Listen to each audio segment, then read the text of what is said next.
Students, chapter 15,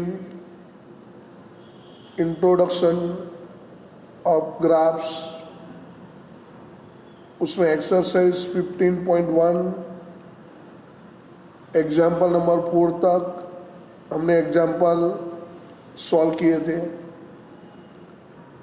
आज हम example 5 से स्टार्ट करेंगे। एग्जाम्पल 5 है, use the tables below to draw linear graphs. उसमें एक ग्राफ है, the number of days a hill side city received snow in different years. Hill side city पर जो स्नो होता है अलग अलग दिनों में,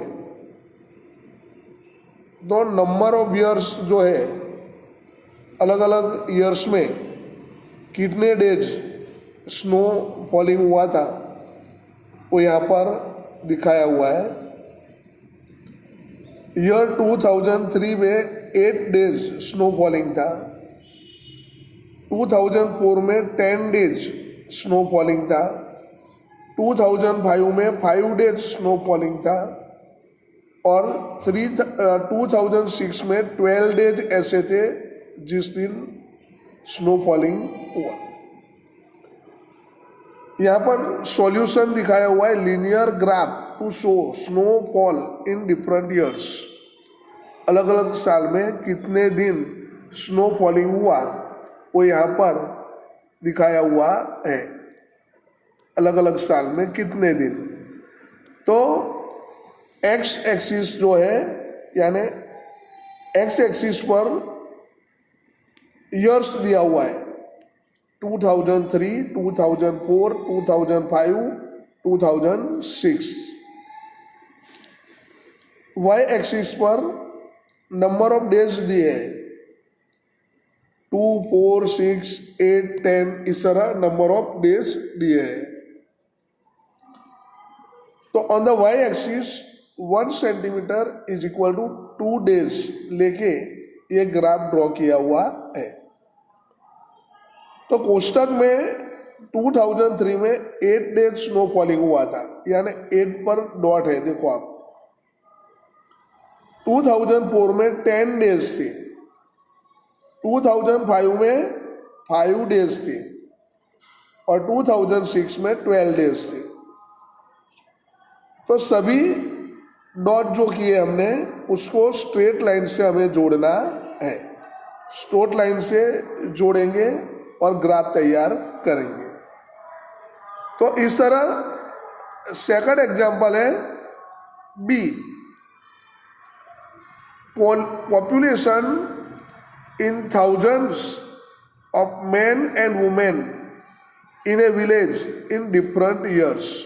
अलग अलग साल में मैन और वुमेन कितने थे वो यहाँ पर दिखाया हुआ है, जो 1000 में है। यानी 2003 में नंबर ऑफ मैन 12,000 थे, 2004 में 12,500 हुए यानी 12.5, 2005 में 13,000 हुए, इस तरह 2006, 2007। नंबर ऑफ वुमेन 2003 में 11,300 यानी 11.3, 2004 में 11.9 यानी 11,900, 2005 में 13,000, इस तरह 2006, 2007 दिए।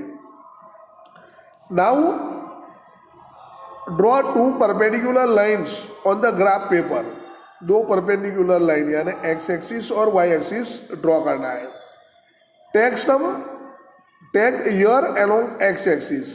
एक्स एक्सिस पर ईयर लेना है, यानी हॉरिजॉन्टल लाइन, एक्स एक्सिस यानी हॉरिजॉन्टल लाइन। एंड पॉपुलेशन जो 1000 में दी है वो वाई एक्सिस पर यानी वर्टिकल लाइन में लेनी है। For men, mark the points 2003, 12, 2004 12.5, 2005 13, 2006 13.2 and 2007 13.5 and join them. Now for women, mark the points 2003 11.3, 2004 11.9, 2005 13, 2006 13.6 and 2007 12.8 and join them. यहाँ पर ग्राफ दिया हुआ है. On the y axis 1 centimetre is equal to 1000 population दिया हुआ है और डॉटेड लाइन का जो ग्राफ है वो वुमेन के लिए है और फुल लेंथ है, फुल लाइन वो मैन के लिए है. ठीक है, तो सबसे पहले हमें मैन के लिए देखेंगे तो 2003 और 12 दिया है, यानी एक्स कोऑर्डिनेट पर 2003 देखना है और वाई कोऑर्डिनेट पर 12 कहाँ पर मिलता है उसके हिसाब से डॉट करना है. सेकंड पॉइंट था 2004 और 12.5, यानी एक्स एक्सिस पर 2004 लेना है और वाई एक्सिस पर 12 और 13 के बीच में आएगा 12.5, वो नोट करना है, वहां पर डॉट करना है. नेक्स्ट है 2005 13, तो 2005 एक्स एक्सिस पर देखना है और वाई एक्सिस पर आपको 13 देखना है. दोनों जहां पर मैच होते हैं वहां पर डॉट करना है.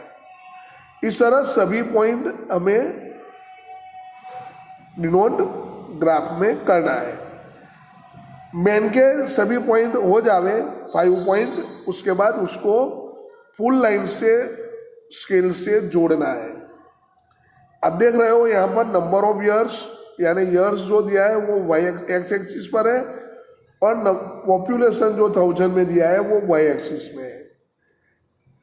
इसी तरह वुमेन के लिए भी हमें ग्राफ तैयार करना है. फर्स्ट पॉइंट है 2003 11.3, यानी आप 2003 को एक्सटेंड करेंगे और 11.3 को एक्सटेंड करेंगे. जहां पर मैच होगा वहां पर आपका पहला डॉट हुआ.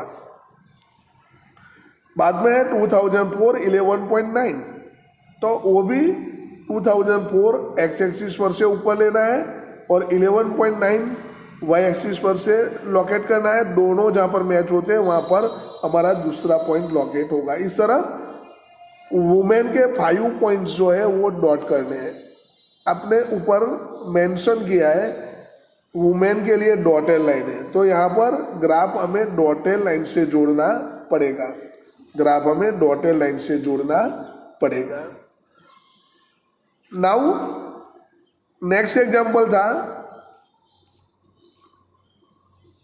ए courier cycles from a town to a neighbouring suburban area to deliver a parcel to a merchant. His distance from the town at different times is shown by the following graph. एक courier cycle द्वारा एक शहर से बाजू के जो area में उसको पार्सल डिलीवर करना है वहाँ पर जाता है. उसका डिस्टेंस शहर से अलग अलग समय पर यहाँ पर डिनोट किया हुआ है. बराबर, आपको ऑलरेडी ग्राफ दिया हुआ है, उसमें से हमें क्वेश्चन आंसर लिखने हैं. फर्स्ट क्वेश्चन है what is the scale taken for the time axis. Time axis के लिए स्केल क्या लिया हुआ है. बराबर, टाइम एक्सिस के लिए क्या स्केल लिया हुआ है. आप देखो ग्राफ में, आप देखोगे तो the time is taken along x axis. Time x axis पर दिखाया हुआ है and the scale along x axis is 4 unit is equal to 1 hour. 8 से शुरू किया है, 8 से 9 यानी 4 यूनिट है. देखो आप, यानी 4 unit is equal to 1 hour x axis पर स्केल लिया हुआ है. सेकंड है how much time did the person take for the travel. पूरा ट्रैवलिंग करने के लिए आदमी ने कितना समय लिया वो हमें डिनोट करना है। तो उसकी ट्रैवलिंग की शुरुआत हुई थी 8 o'clock और ख़त्म हुई थी 11:30 को, बराबर। ट्रैवलिंग शुरुआत की थी उसने 8 o'clock को और ख़त्म किया था ट्रैवलिंग 11:30 को, यानी दोनों का difference. Total travel taken by A courier is equal to 8 a.m. to 11:30 a.m. That is 3.5 hours. Difference of 11:30 minus 8 is equal to 3.5 hours. Now question C. How far is the place of the merchant from the town? बराबर। How far is the place of the merchant from the town? शहर से जो merchant के घर गया था वो घर यानी जगह कितनी दूर थी। तो distance of the merchant from the town is 22 kilometre. Distance of the merchant from the town is 22 kilometre. Town से मर्चेंट का जो घर है उसका प्लेस 22 किलोमीटर दूरी पर है। नेक्स्ट क्वेश्चन है D. Did the person stop on his way? Explain.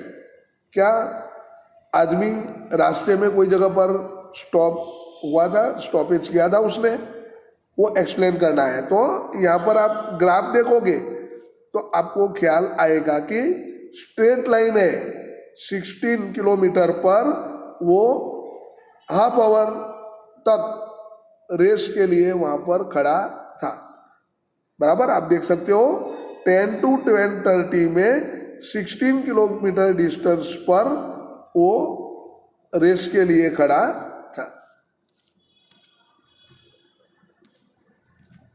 तो आंसर हम लिखेंगे yes, the stoppage time is equal to 10 a.m. to 10:30 a.m. This is indicated by the horizontal part of the graph.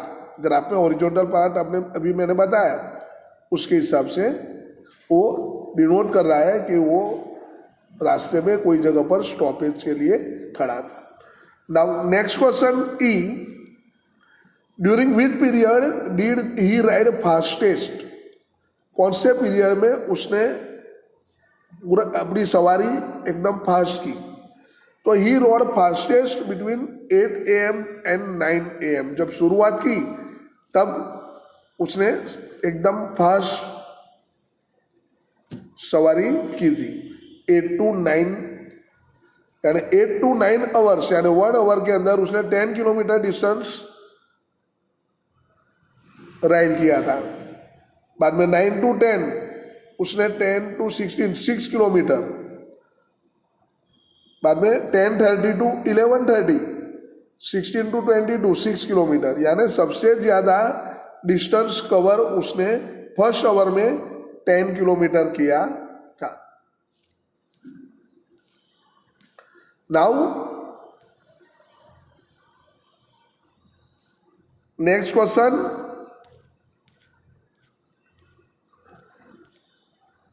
Example 7। Can there be a time temperature graph as follow? Justify your answer. First graph है time versus temperature.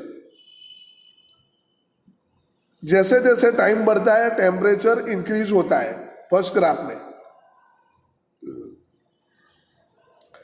Second graph time versus temperature का है, उसमें समय जैसे जैसे बढ़ता है वैसे वैसे टेम्परेचर डाउन होता है।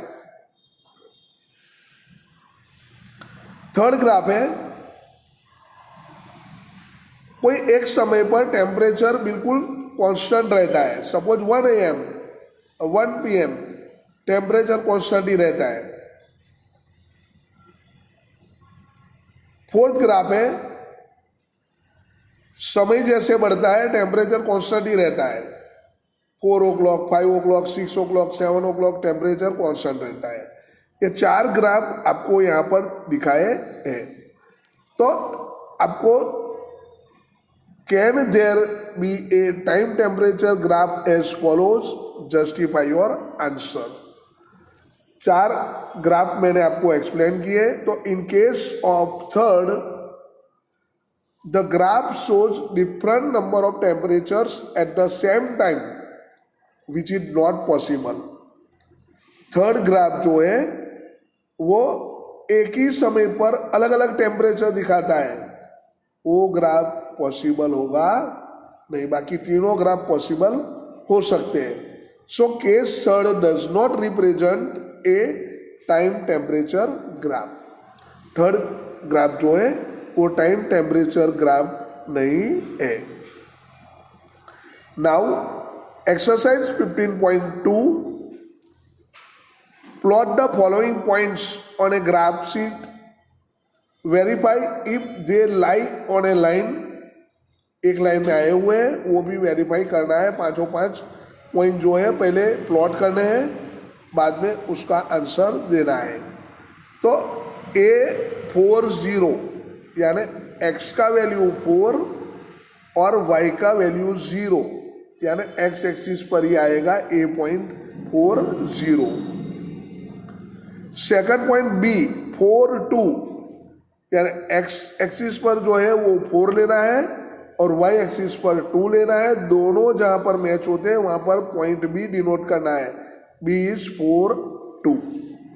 नाउ C पॉइंट 4 6 दिया है, यानी x एक्सिस पर से 4 लेना है और y एक्सिस पर से 6 लेना है। दोनों जहां पर इंटरसेक्ट होते हैं वहां पर आपको C पॉइंट डिनोट करना है। उसी तरह D पॉइंट 4 एंड 2.5 यानी x एक्सिस पर से 4 लेना है और y एक्सिस पर से हमें 2.5 लेना है। दोनों जहां पर इंटरसेक्ट करते हैं वहां पर D पॉइंट लोकेट करना है। तो अभी क्वेश्चन पूछा है, verify if they lie on a line, क्या एक ही लाइन पर आए हुए हैं? तो plotting the given points and then joining them we find that they all lie on the same line. सभी पॉइंट हमने प्लॉट किए, उसके बाद उसको ज्वाइन किए। ज्वाइन करने के बाद हमें पता चला कि ये सेम लाइन पर सभी पॉइंट आए हुए हैं। नाउ नेक्स्ट एग्जांपल B 7 का B, 15.1 एग्जांपल नंबर 1 उसका B। ये हमने देखा अभी B में सबसे पहले P11 यानी x एक्सिस का 1 और y एक्सिस का भी 1 पॉइंट लेना है। तो P पॉइंट आप देखो, x एक्सिस का 1 और y एक्सिस का 1 जहां पर इंटरसेक्ट होता है वहां पर लिया हुआ है। नेक्स्ट पॉइंट Q है 2 2, तो x एक्सिस का 2 और y एक्सिस का 2 दोनों जहां पर मैच होते हैं वहां पर Q पॉइंट है। R 3 3, x एक्सिस का 3 पॉइंट और y एक्सिस का 3 पॉइंट दोनों जहां पर इंटरसेक्ट होते हैं वहां पर R पॉइंट डिनोट किया है। उसी तरह S पॉइंट x एक्सिस का 4 और y एक्सिस का 4 जहां पर इंटरसेक्ट होता है वहां पर S पॉइंट दिया हुआ है। तो आप देख सकते हो ग्राफ, चारों 4 पॉइंट ग्राफ में प्लॉट किए हमने, तो एक ही लाइन पर आपको दिखाई देते हैं। यानी चारों 4 पॉइंट जोड़ने से हमें पता चला कि एक ही लाइन पर आए हुए, सेम लाइन पर सभी पॉइंट्स आए हुए हैं। नाउ C KLMN 4 पॉइंट दिए, बराबर। पहला पॉइंट है 2 3 यानी K point 2 3, x coordinate 2, y coordinate 3। तो ग्राफ में देखेंगे हम तो 2 और 3 जहां पर मैच होते हैं वहां पर K लिखा हुआ है 2 3, बाद में L 5 and 3, x coordinate 5 y coordinate 3। तो x कोऑर्डिनेट 5 और y कोऑर्डिनेट 3 जहां पर मैच होते हैं वहां पर L नाम दिया हुआ है। बाद में M 5 5, x कोऑर्डिनेट 5 और y कोऑर्डिनेट ऑल्सो 5, दोनों जहां पर इंटरसेक्ट होते हैं वहां पर M पॉइंट दिया है। उसी तरह N 2 5 यानी x कोऑर्डिनेट 2 लेना है, y कोऑर्डिनेट 5 लेना है। दोनों जहां पर इंटरसेक्ट होते हैं वहां पर N नाम देना है। तो ये ग्राफ आप देखोगे तो ग्राफ के अंदर सभी पॉइंट हमने लोकेट तो किए, लेकिन सभी पॉइंट एक ही लाइन पर आए हुए नहीं है, not lie on the same line. All the point do not lie on the same plane, same line. Now next example, second, draw the line passing through 2, 3 and 3, 2. Find the coordinates of the points at which this meets the x-axis and y-axis. आपको जो 2 point दिए वो सबसे पहले graph के ऊपर locate करने हैं और बाद में चेक करना है कि एक्स एक्सिस को कहाँ पर इंटरसेक्ट करता है, वाई एक्सिस को कहाँ पर इंटरसेक्ट करता है. तो जब हम ए पॉइंट देते हैं उसका एक्स कोऑर्डिनेट 2 है, वाई कोऑर्डिनेट 3 है, यानी एक्स का वैल्यू 2 और वाई का वैल्यू 3, जहां पर दोनों इंटरसेक्ट होते हैं वहां पर ए नाम देना है, ए 2 3. बाद में बी पॉइंट 3 2, एक्स कोऑर्डिनेट 3 और वाई कोऑर्डिनेट 2, बराबर. तो ग्राफ को आप देखोगे तो एक्स एक्सिस का 3 पॉइंट और वाई एक्सिस का 2 पॉइंट जहां पर इंटरसेक्ट होता है वहां पर बी पॉइंट लोकेट किया हुआ है. नाउ ए और बी दोनों हम जोड़ेंगे और उसको एक्सटेंड करेंगे तो हमें ख्याल आएगा कि एक्स एक्सिस को ये जो लाइन है वो सी पॉइंट यानी 5 0 में इंटरसेक्ट करेगी और वाई एक्सिस को डी पॉइंट यानी 0 5 में इंटरसेक्ट करेगी. तो कैसे हम लिखेंगे, यहां पर लिखा हुआ है plot the given points and join them to make a line. Line बनाने के लिए दोनों पॉइंट को जोड़ना है. When you extend this line, जब ये लाइन को आप एक्सटेंड करोगे, it means the x axis at C 5 0 and y axis at D 0 5. ठीक है. नाउ नेक्स्ट एग्जांपल,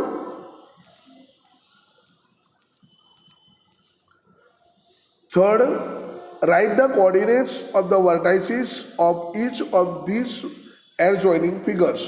यहाँ पर adjoining figures दिया हुआ है, 3 फिगर है. तीनों फिगर्स के जो वर्टाइसिस है उसके पॉइंट कौन से है वो हमें लिखने हैं. तो सबसे पहले first the coordinates of the points quadrilateral O A B C quadrilateral जो दिया है उसके कोऑर्डिनेट लिखेंगे. ओ है 0 0, ए है 2 0, एक्स का वैल्यू पहले आएगा, वाई का वैल्यू बाद में, इतना ध्यान रखना है. सी पॉइंट बी पॉइंट आया तो बी पॉइंट एक्स का वैल्यू 2 है, वाई का वैल्यू 3 है. सी पॉइंट एक्स का वैल्यू 0 है, वाई का वैल्यू 3 है. सेकंड है the coordinates of the points of quadrilateral P Q R S. आप देख सकते हो second figure P Q R S है. तो पी 4 3 है यानी x coordinate 4, y coordinate 3. Q 6 1 है, x coordinate 6, y coordinate 1. R points 6 5 यानी x कोऑर्डिनेट 6 है, y कोऑर्डिनेट 5 है. S पॉइंट 4 7 यानी x कोऑर्डिनेट 4 और y कोऑर्डिनेट 7. नेक्स्ट फिगर है triangle L K M. L point है 7 7 यानी x coordinate 7, y coordinate also 7. K 10 5 यानी x coordinate 10, y coordinate 5. M 10 8 x coordinate 10 और Y coordinate 8. इस तरह ये तीनों फिगर के सभी वर्टाइसिस के कोऑर्डिनेट्स हमने देखे. नाउ नेक्स्ट एग्जांपल है स्टेट वेदर ट्रू और false. Correct that are false. True और फॉल्स लिखना है, जो फॉल्स है उसको करेक्ट करना है।